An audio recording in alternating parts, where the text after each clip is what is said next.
This is a beautiful episode on death. We have this feeling that Baba saved so many people from the jaws of death, turned around a situation, and so on and so forth. We need to understand that those were in some cases, not in all. And here is a classic example in Baba's own words about accepting death and loss. So I will read this out. It's a couple of pages, but it shows us that sometimes the best way forward is to walk through the gates of death. Sometimes the best way for our loved ones, no matter how painful it is to let them go into the night.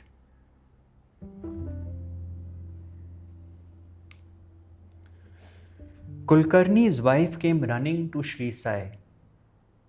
Her eyes were moist and she fell on Shri Sai's feet. She requested Baba to save her husband. While weeping, she said, "Baba, my husband is dying of cholera.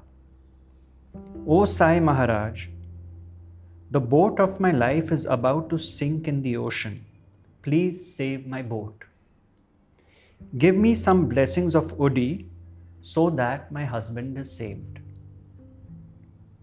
Shri Sai said to Kulkarni, "Do not grieve. The one who is born will have to die. Death will occur one day. Birth and death are under the control of God. Everyone has to go from this world one day. After the end of this life, another life begins. So why are you grieving and getting depressed? Open your inner eyes of knowledge and see that neither is anyone born nor anyone dies. The soul in the body never dies, nor is it born. It just continues its journey to the next destination. Everyone is governed by this law of nature. No one is free from this law, so how can you get away from this?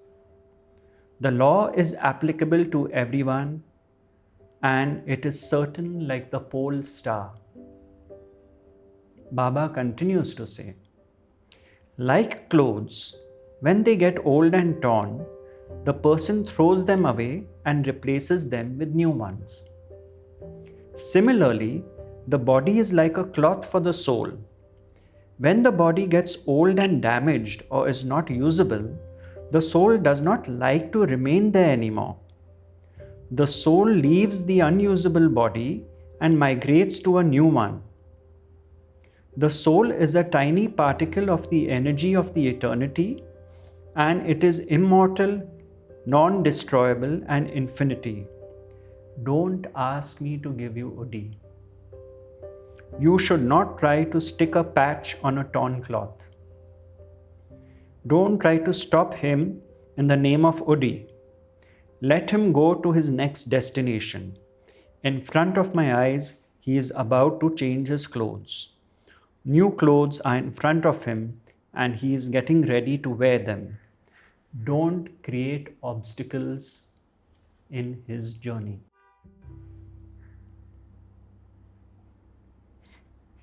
You see, if we accept this, we reduce our own suffering. Of course, nobody wants a loved one to pass away. But what Baba is saying is everything is as per a divine plan.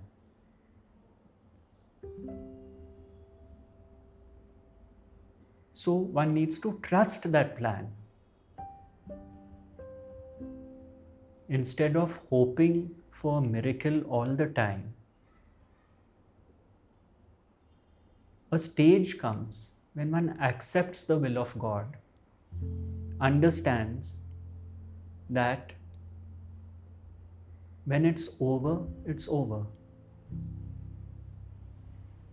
You see, when we are more at ease, then the person's passing also gets easier.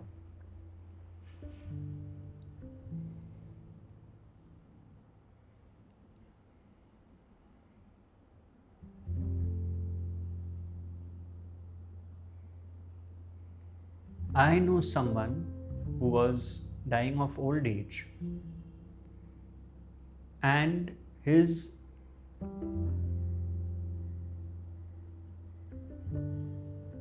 son-in-law's mother, all good intentions, would come into the bedroom. Now, this man was drifting into an altered state of consciousness, you could say, not fully conscious, going and coming out. Shake him up, wake up, be with us, stay with us. And I was so upset actually when I saw that, because my thought was, leave him be. Why are you pulling him back to the world? He is drifting. He is not complaining. He is not saying, I want to live, I want to live. But this need to intervene in what is a natural process and disturb someone in that state. And he was getting jolted out of his condition. It was a shock. Then again he would slip. Then again, after half an hour, she would shake him. See, so we have to be careful. We may want someone around, but at what cost? When we know the writing is on the wall, when it's time to go, some degree of sensitivity needs to prevail.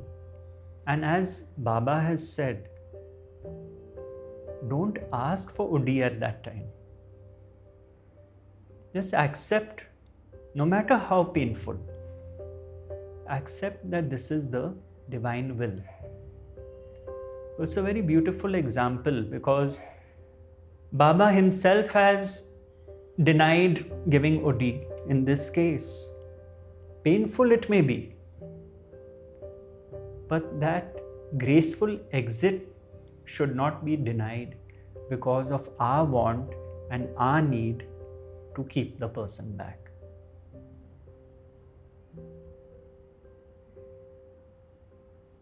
Wouldn't that be selfish on our part?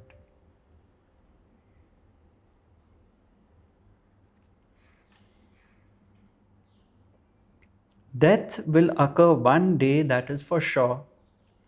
It never spares anyone.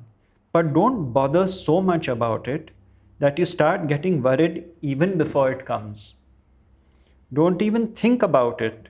It is not in your hands, and nor can you plan or even know when it will come. So leave it to God and do your present job without worrying. So simple. It's not rocket science. We know this deep down. We've heard it before also. But in such simple words, it is clarified. Death is a natural event. Anyone who has come to this world has to go back from here. So death is for sure, and it is certain. It will not spare anyone on earth. It hasn't ever spared anyone. Knowledgeable people do not worry about it. Those who are ignorant and foolish, they think more about it and cry and grieve unnecessarily even before it comes. So that time is wasted, you see. That time which you spend grieving about the inevitable is wasted. That gift of a few breaths is ignored because I'm now worried about what will happen to me in the future. That is what Baba is pointing to.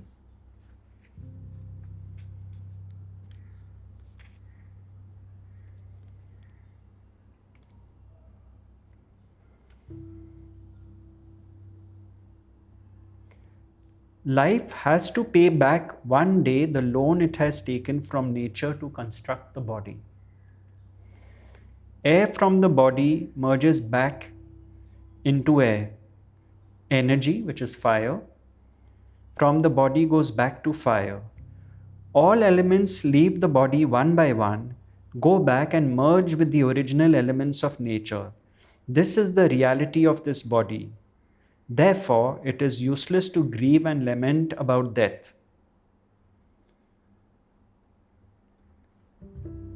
I was in a temple in South India. I saw a very interesting phenomenon. Maybe it is common. It was new to me because I probably am not too ritualistic in that sense. Outside the Garbhagriha, the sanctum sanctorum, just outside, was a huge weighing scale, massive weighing scale, maybe 10 feet in height, and which had these circular plates. And there is a word for it called Tulabhara. So what they do is they place the person on one side and then they weigh an equal amount. So you can donate maybe bananas, rice, you can choose from a list, and up to your weight you donate that much. So you are put on one side, the product is put on the other side, then when it balances and all, the job is done, right? And I thought that was very beautiful because it was as if we are paying back to the source the weight of our body on planet Earth. And it's like we are returning something which we have taken. After all, we have eaten food. That is how we have this body. So we are giving it back. And the beauty is, I saw that this was not located in some random part of the temple. It was right in front of the deity. Deity was far away because you have to go into the sanctum sanctorum and all. So this was outside, but exactly in line, unobstructed view of the deity which was there. So in front of God, so to speak. Very beautiful.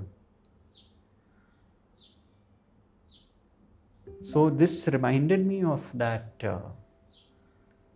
we are all made up of the elements and we are going back, and this is a form of giving. Similarly, you should not be overjoyed when a child is born. You should keep calm and not run and dance in 10 different directions to celebrate the occasion. Do not forget that one who is born will have to die one day. This is a fact of life.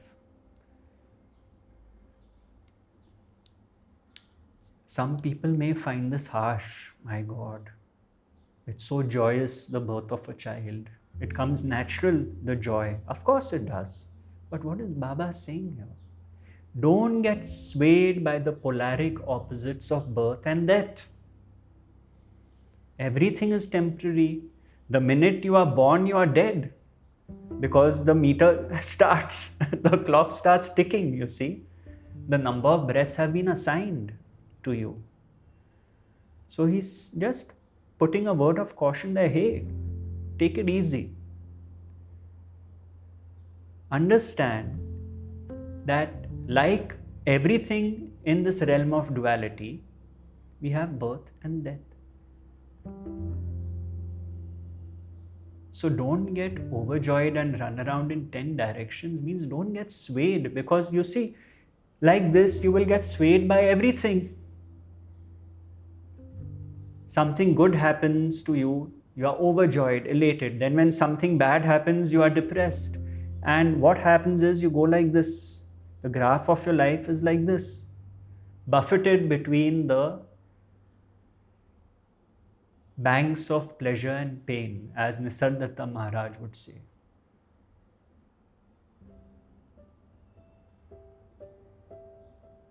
And Maharaj would say the problem is we want only one side of the river bank, not the other.